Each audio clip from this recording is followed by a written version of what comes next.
Senhor Jesus, essa noite estamos aqui como a tua igreja, desejamos e anelamos o teu falar. Como boa terra, abrimos o nosso coração. Lança a tua palavra, Senhor, que possa frutificar. Senhor, amamos a ti, amamos a sua palavra. Fala conosco, Senhor. Amém.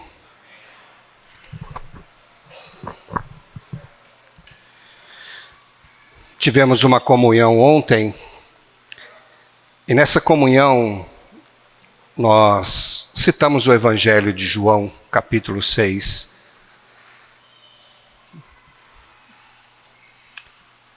O Senhor, depois de ter feito muitos milagres, curar enfermos e multiplicar os pães, as multidões ficaram maravilhadas e procuraram o Senhor, querendo fazer a obra de Deus e querendo seguir ao Senhor. E o Senhor falou: vocês estão me seguindo não porque vocês entenderam os sinais, mas porque vocês comeram do pão e fartaram. Então o Senhor estava dizendo para ele: todos os sinais que eu fiz é para que vocês pudessem crer em quem eu sou e no que eu estou falando. Não somente as coisas que eu posso dar para vocês. O Senhor virou o jogo, na verdade. Expôs o coração deles, e o Senhor disse: vocês querem comer mais pão? Eles falaram: Moisés deu pão para a gente.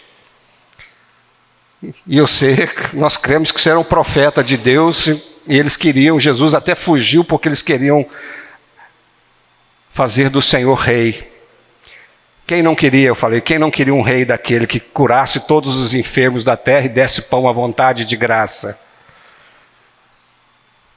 Mas o Senhor veio e disse: o pão que seus pais comeram não resolveu. Moisés deu para eles, mas eles pereceram. Não vou dizer para vocês: eu sou o pão da vida. Quem comer da minha carne e beber do meu sangue permanece em mim e eu nele. O Senhor estava mudando o discurso para ver se eles entendiam quem era o Senhor, quem era Jesus na verdade. Jesus não queria seguidores. Jesus queria pessoas que o recebessem, que crescem que Ele era o pão da vida e que pudesse ter uma tal intimidade com Ele que se tornassem um. Claro que o Senhor estava se referindo à sua morte, à sua ressurreição.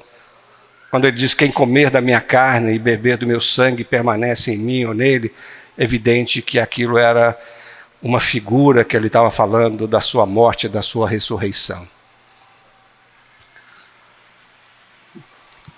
Hoje, irmãos, o Senhor quer nos trazer a realidade.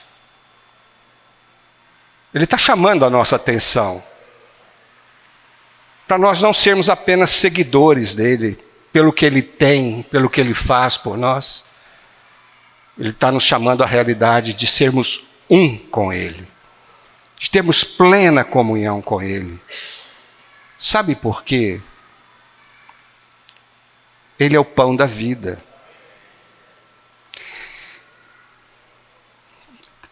Deus tem um projeto nesse universo, e não é pequeno, e não é de pouca duração.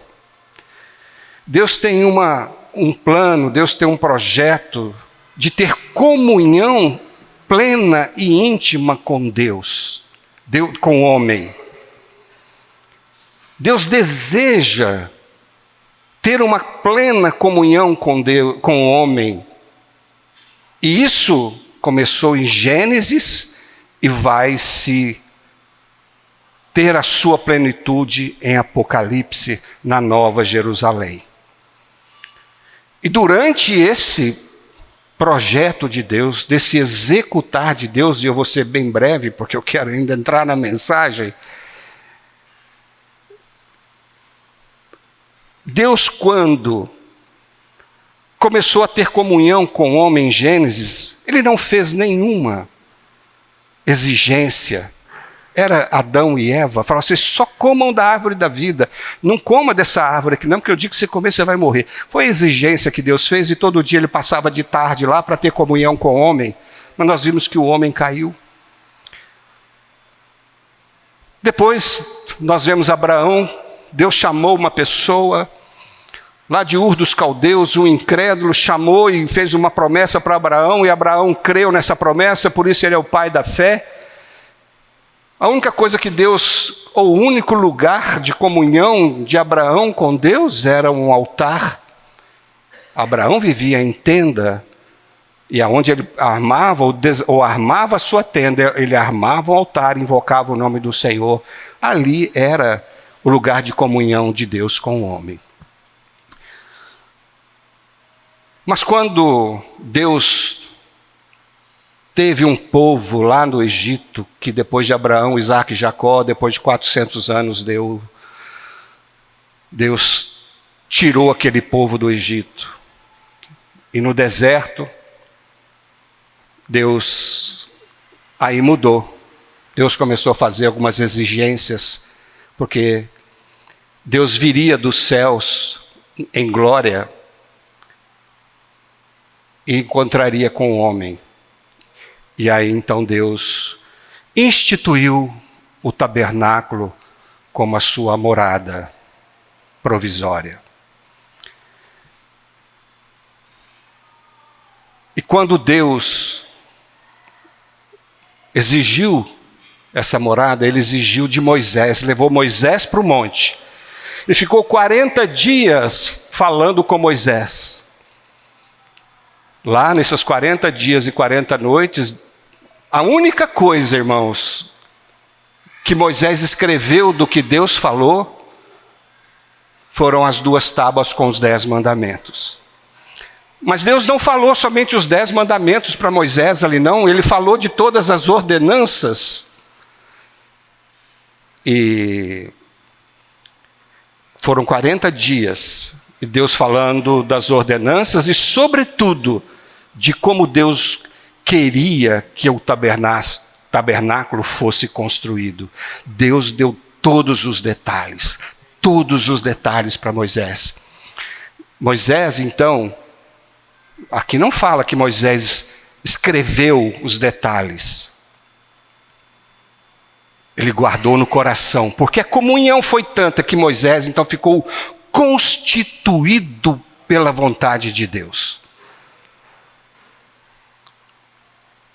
E Deus exigiu que fosse daquela forma, porque em Hebreus fala que o tabernáculo era sombra daquilo que está no céu. Se Deus viesse para a terra, Deus queria estar no lugar como Ele está no céu. E é interessante, irmãos, talvez vocês não estão entendendo, mas vou chegar lá. O que isso tem a ver com o que eu falei? Quando Deus estabeleceu e deu um modelo, Deus fez exigências e Deus falou, olha, o altar do lado de fora será de bronze, a bacia de bronze, o candelabro de ouro, a arca de ouro, a madeira será de acácia, você vai fazer com linho azul, carmesim. Deu uma série de itens. Moisés, quando saiu de lá, deve ter pensado, onde é que eu vou arrumar essas coisas? Estou no deserto, ouro, prata, pedras preciosas, linho, lã, peles de carneiro. Moisés deve ter pensado isso, mas Deus lembrou a Moisés, falou, pede para o povo para trazer essas ofertas, porque quando eles saíram do Egito, eles receberam tudo isso lá. A palavra de Deus diz que eles despojaram os egípcios. Irmãos, Deus não é maravilhoso? Certo? Para que que vocês vão levar ouro para o deserto? Por que vocês vão levar prata, bronze, madeira? Mostrando, irmãos, que Deus supre naquilo que Ele exige. Ele exigiu que fosse daquela forma. E a palavra de Deus diz que Moisés foi fiel em toda a sua casa. E quando ele terminou a obra, a glória de Deus encheu o tabernáculo. O encargo está aqui. Deus exigiu e Deus deu. Deus exigiu que fosse feito daquela forma e Moisés foi fiel. Então, irmãos, quando Deus exigiu todos aqueles itens que eram impossíveis do povo arrumar no deserto, Deus já tinha providenciado aquilo. Irmãos, a economia de Deus, a vontade de Deus, o projeto de Deus, ele é evolutivo, ele é crescente. Com Abraão ele não exigiu nada, em Adão ele não exigiu nada, Abraão fazia no altar, mas ali no povo, com o povo, ele exigiu, porque ele já tinha providenciado. E eram materiais de despojo, pertencia a um povo incrédulo, e Deus foi daquela forma que Deus agiu, que Deus providenciou. No segundo momento, onde Deus ficou para estabelecer o templo, Davi, ele preparou todas as coisas. O ambiente era outro. Ali Deus despojou e Deus usou. Na nação de Israel, Deus abençoou Davi de uma forma tão poderosa que Davi acumulou riquezas extraordinárias. Muito ouro, muita prata, tudo o que precisava para erguer o templo, que era algo monumental, que era impossível do povo pobre ainda de Israel fazer. Davi acumulou através das guerras, Deus abençoou e Davi ajuntou para poder edificar o templo. Foi uma bênção material para o povo judeu, principalmente para Davi. Deus deu a bênção para que eles pudessem edificar o templo, de acordo com a sua vontade também. Davi escreveu, Moisés não escreveu, mas Davi escreveu tudo, ele desenhou. Ele fala lá em 1 Crônicas 28, que ele passou para Salomão o projeto de todo o templo. E passou para Salomão todas as riquezas que Deus o tinha abençoado. Era impossível de um rei, era impossível uma pessoa fazer algo que se não fosse da bênção de Deus. Se Deus providenciou no tabernáculo, Deus também providenciou para a construção do templo. Deus não exigiu que Davi fizesse algo que fosse impossível. Talvez fosse impossível para Davi, mas para Deus não era impossível. Certas coisas da passagem da Bíblia, fala lá, né? Senhor, então quem pode ser salvo? Isso é impossível. O Senhor falou, o que é impossível para os homens é possível para Deus. Mostrando, irmãos, que quando Deus exigiu, tanto no tabernáculo quanto no templo, que fosse daquela forma, daquela maneira, Deus supriu. Estamos agora num outro estágio, que é o estágio do tabernáculo humano, ou nós somos hoje o tabernáculo, o santuário de Deus, que é a igreja, o santuário de Deus. Nós somos o santuário, nós somos a casa, a habitação de Deus no Espírito. E essa casa que somos nós, que somos a igreja, hoje a igreja é a casa de Deus, Deus está edificando essa casa. Lá quem edificou a casa, irmãos, foi Moisés e os seus conservos, foi Davi, Salomão, os seus conservos. Mas aqui na edificação da igreja, quem está edificando é o Senhor Jesus. Ele diz: eu edificarei a minha igreja.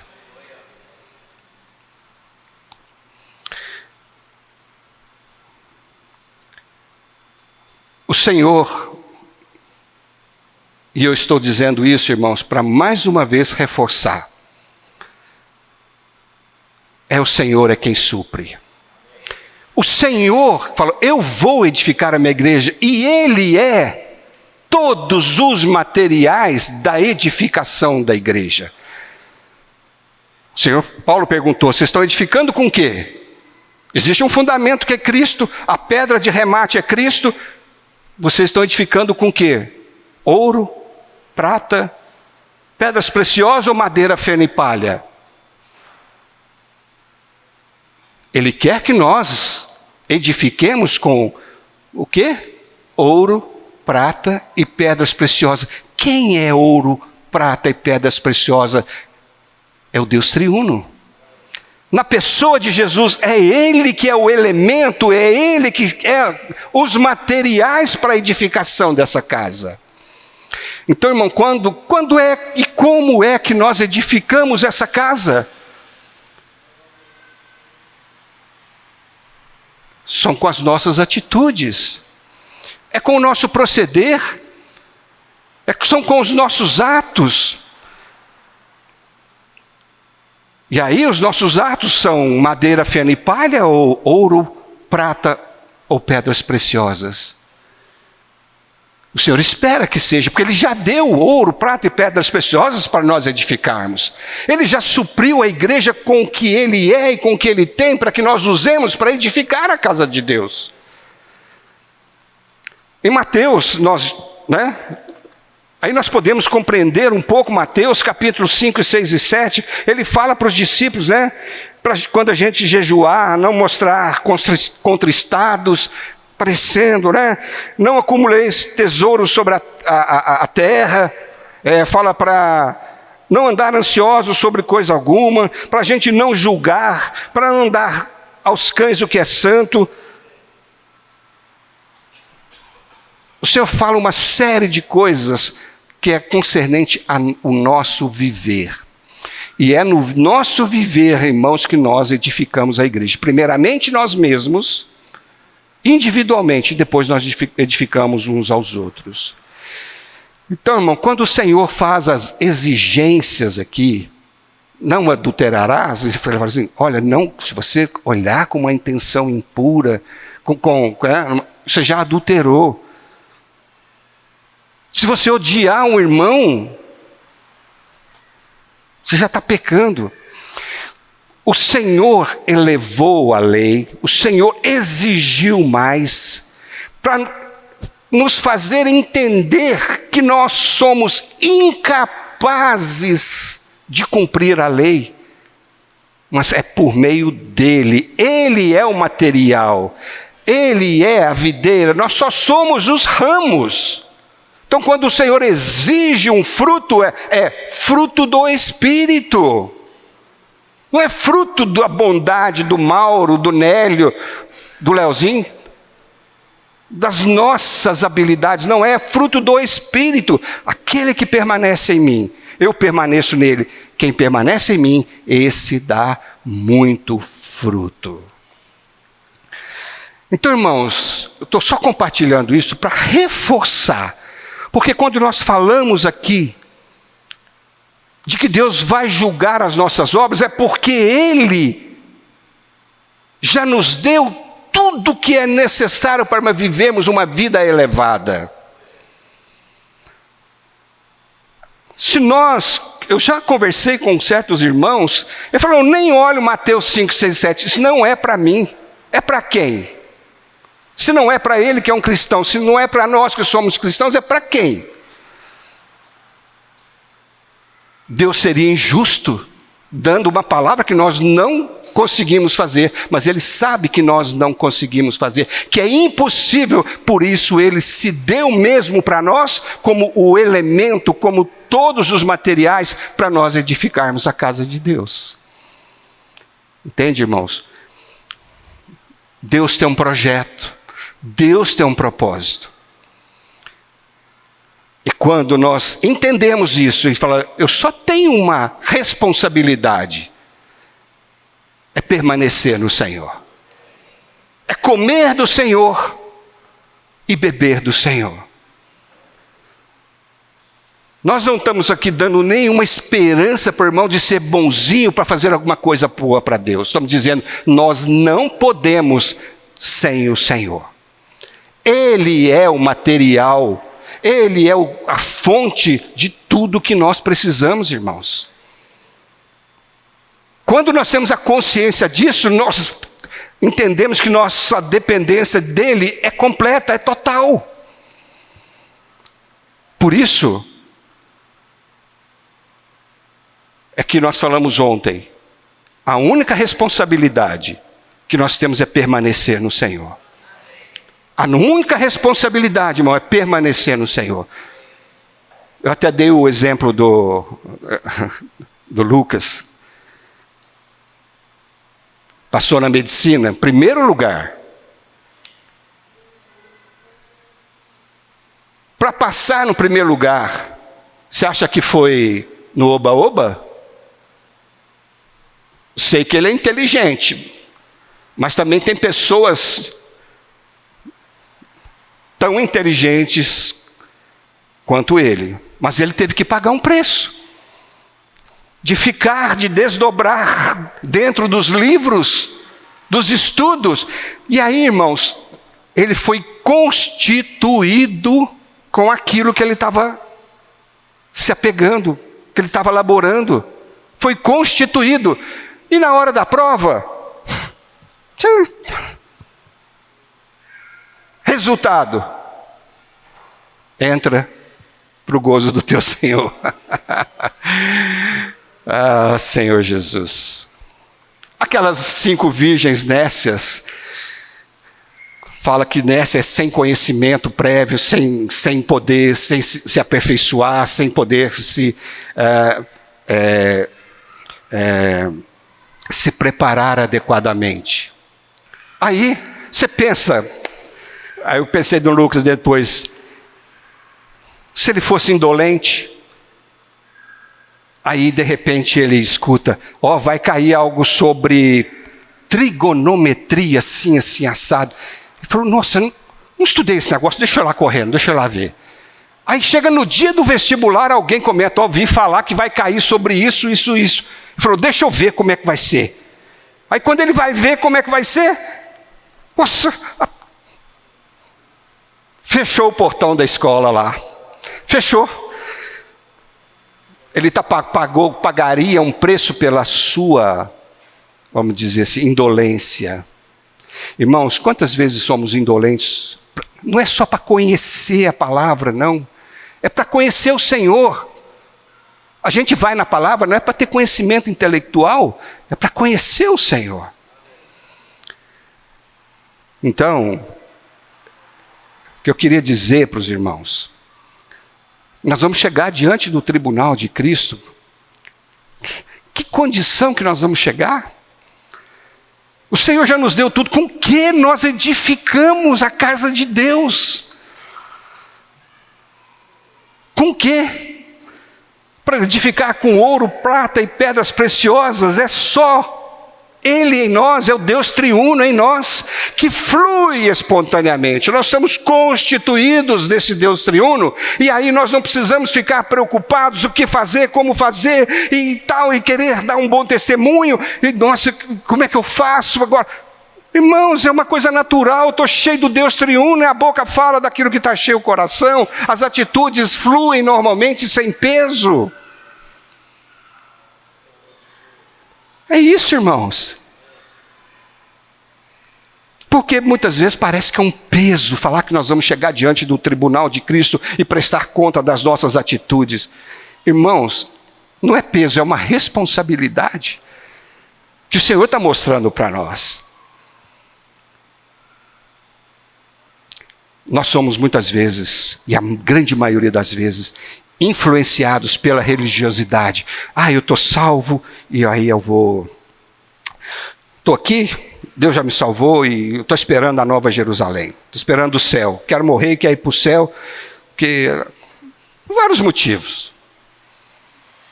Uns porque quer uma mansão, porque não teve uma casa do jeito que ele queria aqui na terra.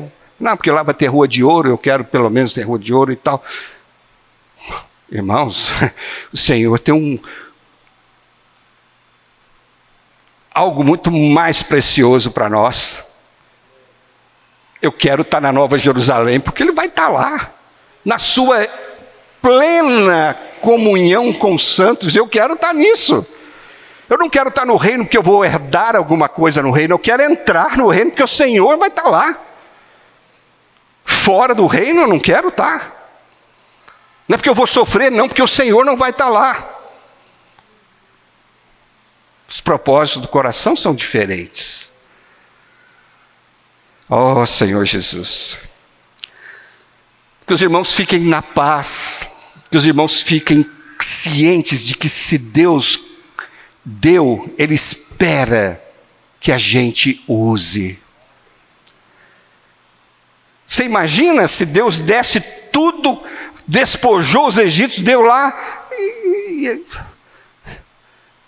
Deus, eu quero assim, assim, assim, assado. E Moisés não ser fiel, e Moisés começasse a resolver, colocar o seu dedo na obra, e troca o ouro pela prata, a prata pelo bronze, e vamos, não tem pressa não, e o dia que der, deu.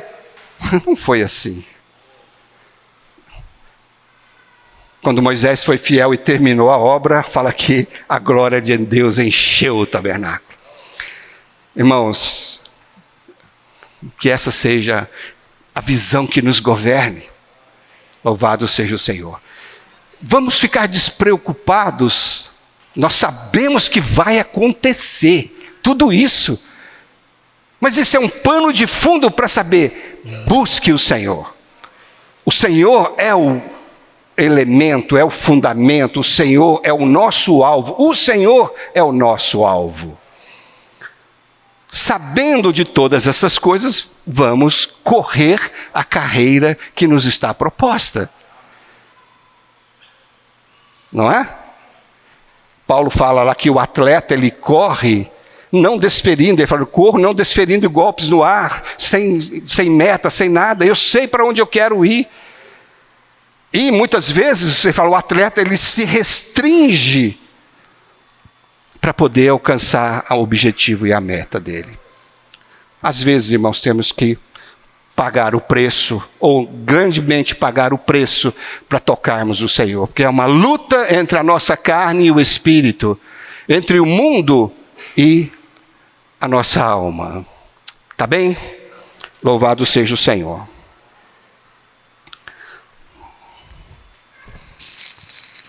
Bom, eu vou compartilhar só um pouquinho da mensagem, o restante da mensagem eu vou deixar com o próximo irmão, tá? Mas esse era o meu encargo, irmãos. Eu vejo muitas vezes o sofrimento de alguns irmãos, a incompreensão, mas queremos que os irmãos fiquem claros da economia de Deus e da vontade de Deus. Muito bem. Vamos falar aqui sobre confissão de pecados.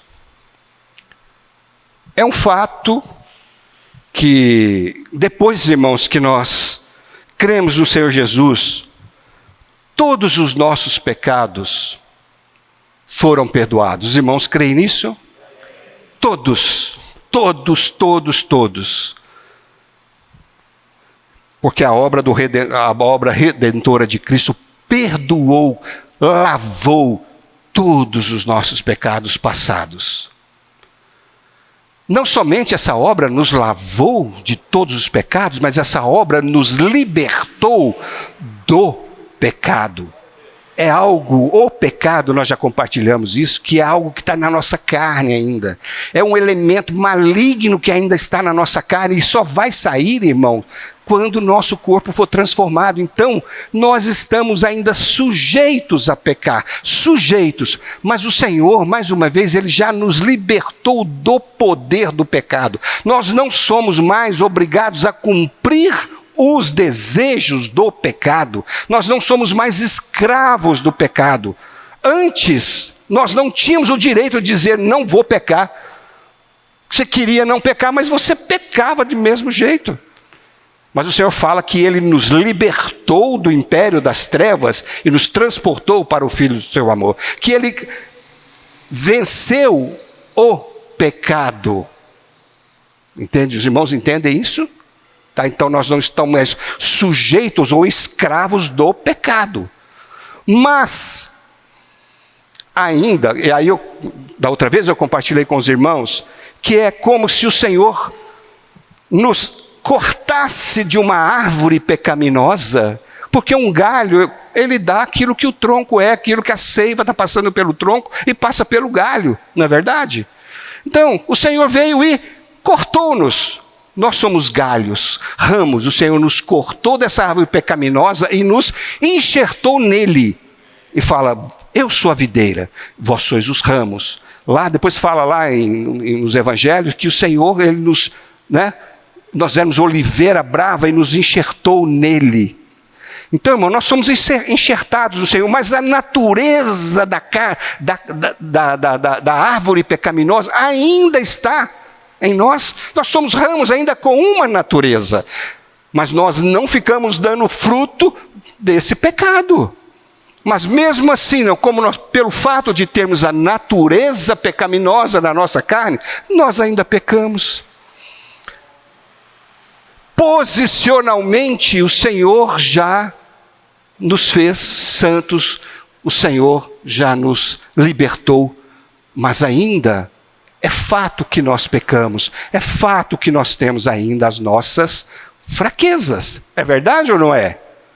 Alguém aqui pode dizer que não peca? A palavra de Deus diz que se alguém disser que não peca, é mentiroso. Mas aleluia, nós esperamos que um dia o nosso corpo será transformado e aí não haverá mais pecado. Mas até lá nós podemos usar daquilo que Deus já nos deu. O fato é que nós pecamos. Mas como? O que Deus então fará e o que nós faremos quando pecamos? E o que devemos fazer quando pecamos? O que devemos fazer e baseados em que nós fazemos essas coisas que nós vamos dizer? Nós queremos dizer, irmãos, primeiro ponto é que quando o Senhor Jesus morreu, Ele fez um sacrifício. Esse sacrifício, ele é eterno e tem eficácia eterna. É baseado nisso, que o Senhor Jesus fez um sacrifício eterno e que tem eficácia eterna.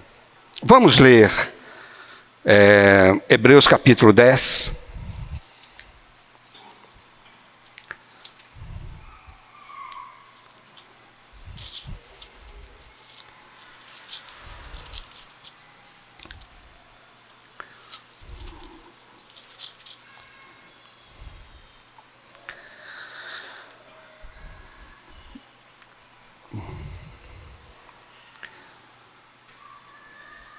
Diz aqui, no versículo 10. No versículo 11, por favor. Ora, todo sacerdote se apresenta dia após dia a exercer o serviço sagrado e a oferecer muitas vezes os mesmos sacrifícios que nunca, jamais podem remover pecados. Jesus, porém, tendo oferecido para sempre um único sacrifício pelos pecados, assentou-se à destra de Deus. Então Jesus fez um único sacrifício e para sempre pelos pecados. O que quer dizer isso, irmãos? No Antigo Testamento, aqui fala que o sacerdote apresenta dia após dia a exercer o serviço sagrado e oferecer muitas vezes os mesmos sacrifícios que nunca, jamais podem remover pecados. Quando um pecador, quando a pessoa no Antigo Testamento, o israelita, ele pecava, o que ele fazia? O único jeito dele tratar com aquele pecado não era fazer de conta que ele não pecou. Ele sabia que ele pecou contra a lei de Deus. O que ele fazia? Se ele fosse rico, ele comprava um touro, mandava o sacerdote matar.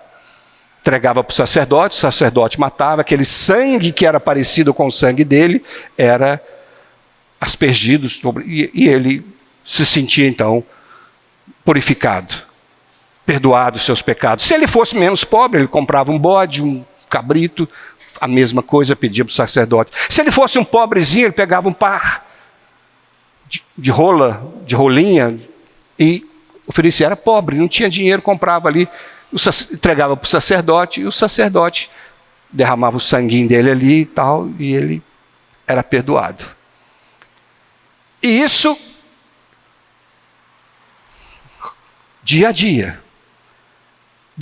Outra vez, se ele tivesse, puxa, eu acho que, eu estou sentindo que meu pecado não foi perdoado, minha consciência está me acusando, e será que o sacerdote fez o negócio certinho lá? Será que ele fez do jeito que Deus mandou? Eu não estou com minha consciência boa. Aí fazia a mesma sacrifício. Irmãos, louvado seja o Senhor, que o Senhor Jesus, quando Ele veio, aqui fala, olha só, que pecados, sacrifícios que nunca, jamais podem remover pecados. Louvado seja o Senhor. No versículo 14 diz, porque com uma única oferta aperfeiçoou para sempre quantos estão sendo santificados. Como uma oferta, irmãos, o Senhor santificou para sempre. Todos aqueles que creem, essa obra sacrificial do Senhor é aplicada nele. Então o Senhor morreu para o mundo inteiro. A palavra de Deus diz que Deus amou o mundo inteiro, para que todo aquele que nele crê não pereça, mas tenha vida eterna. O Senhor morreu para todos. Mas aquela obra do Senhor, a eficácia da obra do Senhor é para os que creem. Então você tem que tomar posse daquela obra, crer que o Senhor morreu pelos seus pecados e se arrepender. E aí você então é limpo, você é purificado, você é perdoado. Louvado seja o Senhor. Então, irmãos, o Senhor Jesus ofereceu a si mesmo, uma vez como oferta pelo pecado por todos os nossos pecados. Ele efetuou uma redenção eterna, uma vez por todas, e pela sua obra única estamos eternamente aperfeiçoados. Então, irmãos, o Senhor já perdoou todos os nossos pecados. E esse sangue do Senhor tem eficácia eterna, não somente o para trás, mas os de hoje e os para sempre, para aqui para frente. Ele tem uma eficácia eterna. Louvado seja o Senhor. Ó Senhor Jesus, olha só. Hebreus 9, 11, diz assim, quando, porém, veio Cristo como sumo sacerdote dos bens realizados, mediante o maior e mais perfeito tabernáculo, não feito por mãos, quer dizer, não dessa criação, não por meio de sangue de bodes e de bezerro, mas pelo seu próprio sangue, entrou no Santo dos Santos, uma vez por todas, tendo obtido eterna redenção. Portanto, se o sangue de bodes e de touros e de cinzas de uma novilha aspergidas sobre os contaminados os santificam, quanto mais a purificação da carne, muito mais o sangue de Cristo, que pelo Espírito eterno a si mesmo se ofereceu sem mácula a Deus, purificará a nossa consciência de obras mortas para servirmos ao Deus vivo. Não somente os nossos pecados, irmãos, mas a nossa consciência hoje não tem mais morte na nossa consciência. Os irmãos sentem que os seus pecados todos foram perdoados quando você crê, ou se ainda a sua consciência te acusa de algum pecado? Hein?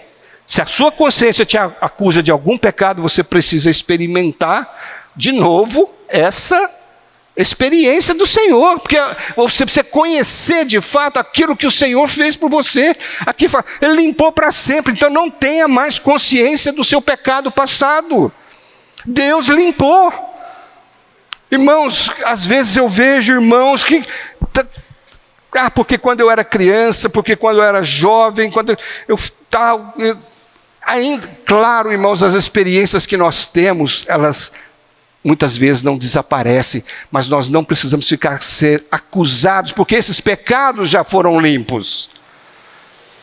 Nós podemos não esquecer, mas nós já estamos purificados desse pecado. Nós não precisamos ter mais a consciência de que aqueles pecados ainda existem. Não. Já foram lavados. A nossa consciência já foi purificada. Ó Senhor Jesus. Então esse, meu irmão, é um ponto, que existe uma obra eterna, é eficaz e é eterna, e foi uma vez só. Uma vez só. Não existe uma repurificação, não existe o Senhor morrer de novo toda vez que eu peco, ou o sangue do Senhor ter que me lavar toda vez que eu peco, irmãos. Não sei se os irmãos estão entendendo. O Senhor não está derramando o sangue dele outra vez, toda vez que eu peco. O sangue já foi derramado e está lá. O Senhor Jesus, como sumo sacerdote, ele entrou no Santo dos Santos, apresentou a oferta dele para Deus e Deus aceitou. E está lá até hoje, diante de Deus. Está lá. Uma vez para sempre, está lá. Então, está lá satisfazendo a justiça de Deus, e está lá para poder ter eficácia em nós. Não vai ser derramado de novo, não vai ser apresentado de Deus de novo o sangue de Jesus, já está lá. Então é uma obra única, eterna, com efeito eterno. Amém? Irmãos, vamos dar só mais um pouquinho de continuidade aqui. Dizer que, seguindo João, 1 João 2, 21 diz, 2, 1, 1 João 2, 1.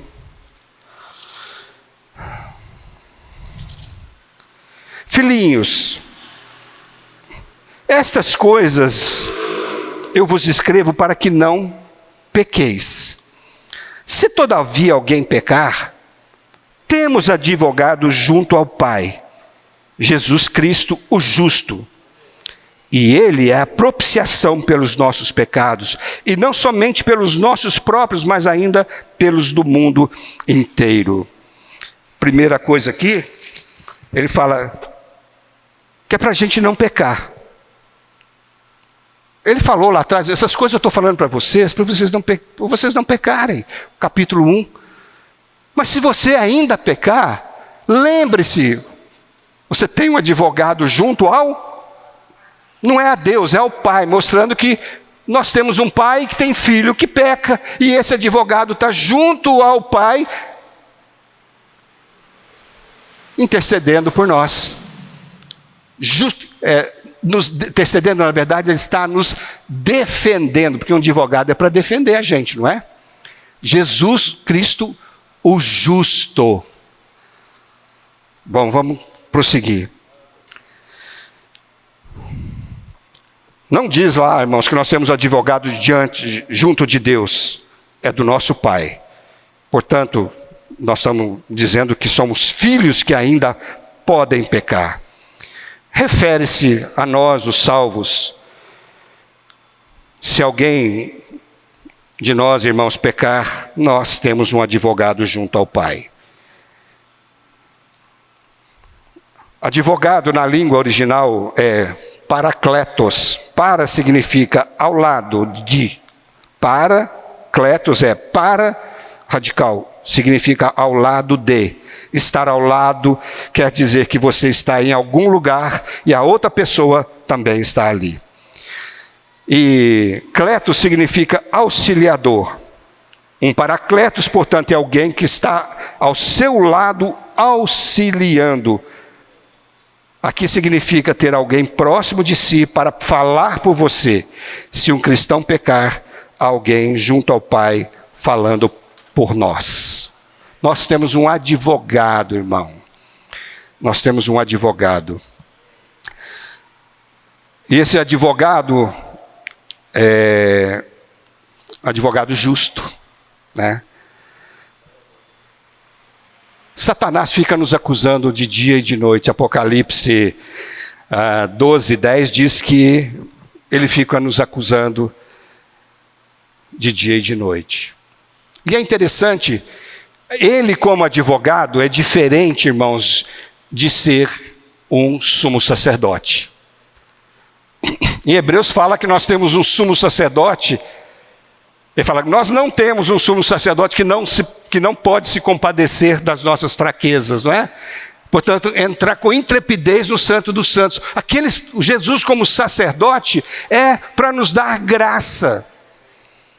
Fala, então entra com intrepidez no Santo dos Santos, entra junto ao trono da graça para receber misericórdia e achar graça para a ocasião importuna. Porque lá existe um sumo sacerdote que intercede por nós para nos dar graça. Mas Jesus aqui, ele também é o advogado, o justo advogado.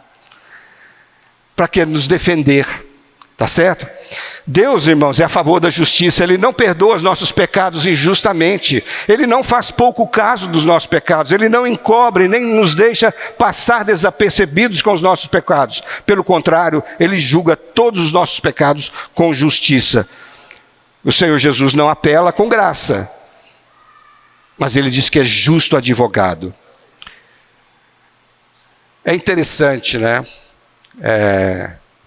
Vou falar aqui daqui a pouco, mas esse advogado, irmãos, advogado quando é para defender a gente aqui no tribunal humano, ele fica esperando que a gente não conte a verdade, toda a verdade, para o juiz não julgar. Ele quer nos defender, mas ele quer ter uma brecha no erro para poder nos defender. Mas Jesus, como advogado justo, ele espera o quê? A nossa confissão. Ele espera a nossa confissão. Para quê? Por quê? Em 1 João 1:9 fala, se confessar os nossos pecados, Ele é fiel e justo para perdoar os nossos pecados e nos purificar de toda injustiça. E aí fala aqui no versículo, irmãos, que Ele é a propiciação pelos nossos pecados. Olha que coisa maravilhosa, esse advogado que está diante de Deus nos defendendo, ele fala, confessa, porque eu que estou como advogado, eu sou a propiciação, eu sou a oferta, eu sou o sacrifício diante do Pai. Então quando você peca, irmãos, preste atenção, você pecou. Não tente esconder o seu pecado. Não tente achar que Deus vai encobrir o seu pecado porque Ele te ama. Não. O pecado deve ser confessado. Por quê? Confessa porque tem um advogado que vai te defender. Esse advogado está mostrando para Deus aqui, ó. Olha o que eu fiz. Esse advogado é o sumo sacerdote, mas ele é o advogado justo diante de Deus. A oferta está lá, diante de Deus. O sacrifício está diante de Deus, para que ele possa sempre mostrar para Deus que foi feita uma obra que o lavou de todos os seus pecados e que lava dos seus pecados hoje, que vai lavar para sempre os seus pecados, porque ele reconhece que pecou. Irmãos, quando nós pecamos, nós temos que confessar o nosso pecado. E não somente pedir perdão, irmãos. Perdão quem dá é o Senhor. Nós temos que confessar. Senhor, eu pequei. O que é confessar o pecado? É dizer, Senhor, reconheço que o que eu fiz é pecado. Mesmo que eu não ache que é pecado, mesmo que o mundo ache que não é pecado, mas se o Senhor acha que é pecado, eu concordo com o Senhor, eu pequei porque o Senhor disse que é pecado. Esse Senhor Jesus está ali como oferta. Ó, Pai, Ele está pedindo perdão, Ele está confessando o erro dele, esse sangue que eu derramei lá na cruz está diante do Senhor para limpá-lo. O Senhor Jesus fala aqui que Ele é propiciação, Ele é a oferta. Existem outras palavras, irmão, de propiciação, de propiciatório, fala aqui de propiciação, que é aquele que faz a oferta. A mesma palavra, propiciação, muitas vezes traduzida de uma forma propiciação, mas com significado diferente. Por exemplo, aqui em 1 João 2,2 e 4,10 fala que a propiciação é aquilo que propicia. Tem 3 palavras, deixa eu falar com os irmãos, tem 3 palavras gregas que falam propiciação. A primeira é elasmos, que é aqui em 1 João 2,2. Que é aquilo que propicia. Jesus é o sacrifício. Aqui significa que Jesus é o sacrifício. Em Romanos 3,5, ilasterion, fala assim, a quem Deus propôs como propiciatório no litoral, é a mesma palavra em Hebreus 9,5, traduzido como tampa da arca, dizendo que Ele é o propiciatório. Olha só, que coisa maravilhosa, irmãos. É o lugar de propiciação. Vocês lembram no Santos dos Santos que tinha o propiciatório, a tampa que estava em cima da arca, que era chamada de propiciatório, ele derramava o sangue ali, era o lugar onde Deus encontrava com o homem para perdoar o pecado. Então Jesus é a oferta, é o propiciatório, e fala lá em Hebreus 2,7, e lascomais significa apaziguar, reconciliar, alguém satisfazendo a exigência de outro, isto é, propiciar. Ele é o que faz a propiciação. Então, esse advogado que está lá, ele vai como diante de Deus, como a oferta, a propiciação. Os irmãos estão entendendo? A oferta sacrificial. Ele é quem propicia, está lá o advogado como propiciador, e ele é a própria propiciação, o próprio lugar. Quer dizer, Ele é a pessoa onde nós encontramos a paz de Deus conosco. Então, esse advogado, por isso que João falou, ele é a nossa propiciação. Além de advogado, é a nossa oferta, é o nosso propiciador, é aquele que nos dá, que apazigua Deus nos nossos pecados. Ele é que oferece, apresenta para Deus a oferta que Ele fez. Amém, irmãos?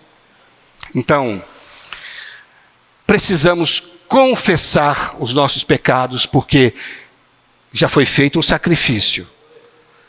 Temos um advogado junto ao Pai. Não fique escondendo o seu pecado, achando que você é melhor do que o sangue. Não. Deus não esquece o nosso pecado. E Satanás muito menos, que ele vai nos acusar diante de Deus. Mas quando nós confessamos os nossos pecados, Ele é fiel e justo para perdoar os nossos pecados e nos purificar de toda injustiça. Isso não é maravilhoso, irmãos? Saber que, irmãos, que Deus providenciou isso para nós sermos vencedores. Não é não? Eu não posso ser acusado por Satanás, pela minha consciência, e parar no meio do caminho. Eu preciso me desembaraçar de todo o peso e pecado que tenazmente nos assedia. E confessar o pecado é algo que nós temos que fazer. Amém, irmãos? Jesus é o Senhor. Esse é o advogado nosso, irmãos, baseado na sua obra que o Pai aceitou.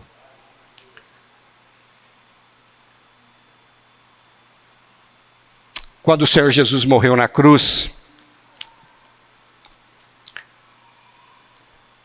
nós ganhamos, isso foi graça para nós, não foi? Tivemos todos os nossos pecados perdoados. Então, para nós, na cruz é graça. Mas a morte na cruz, para Deus, foi justiça. Irmãos, preste atenção no que eu estou falando. Nós estamos falando de reino. Quando nós morremos na cruz, quando o Senhor Jesus morreu na cruz, para nós foi graça, mas para Deus foi justiça. Não havia outra forma, por mais que Deus nos amasse, de perdoar os nossos pecados, a não ser pela morte de Jesus na cruz. Porque Deus precisava cumprir a justiça. Então, e o reino é uma questão de justiça. Não é? Nós estamos falando que é a justiça de Deus. Nós vamos chegar lá, não vai ter misericórdia no trono de Cristo. Não vai ter misericórdia. Hoje tem o trono da graça, mas diante do tribunal de Cristo não tem misericórdia. Vai ser justiça. E nós vamos chegar lá com que veste? Quando nós confessamos os nossos pecados, as nossas vestes são lavadas naquele sangue que está lá no trono diante de Deus. Então, irmãos,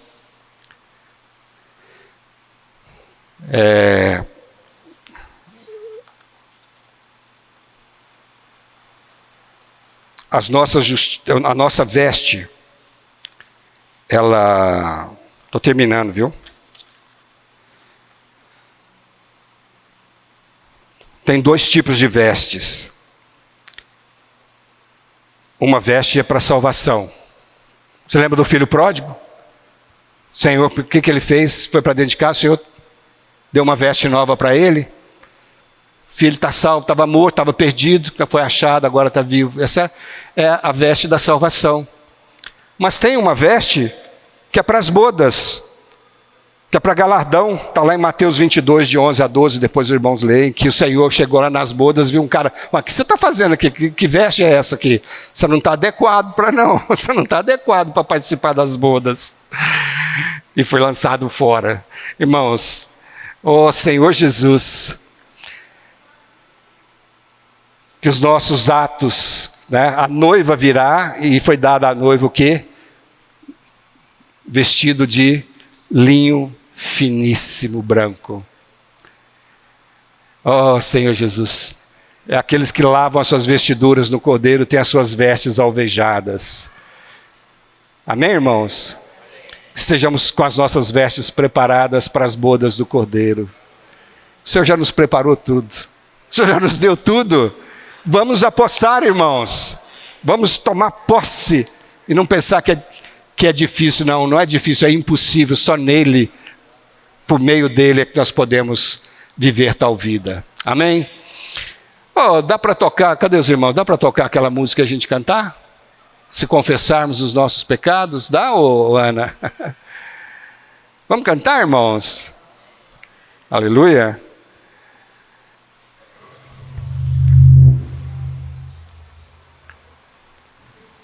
Amém. Senhor Jesus, nos abençoa, Senhor, com essa palavra.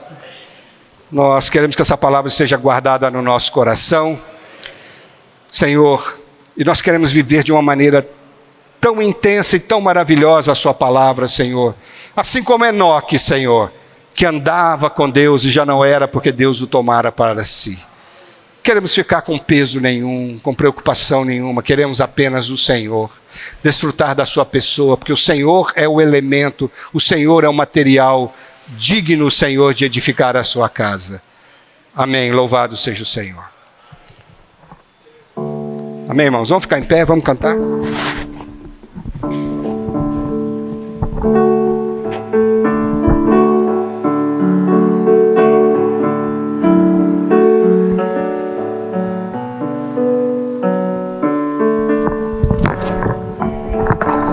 Confessarmos os nossos pecados,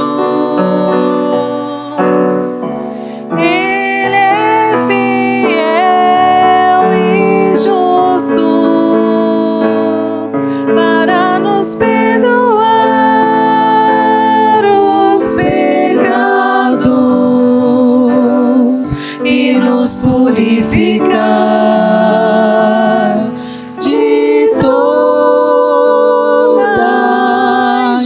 justiça. Se confessarmos os nossos pecados, Ele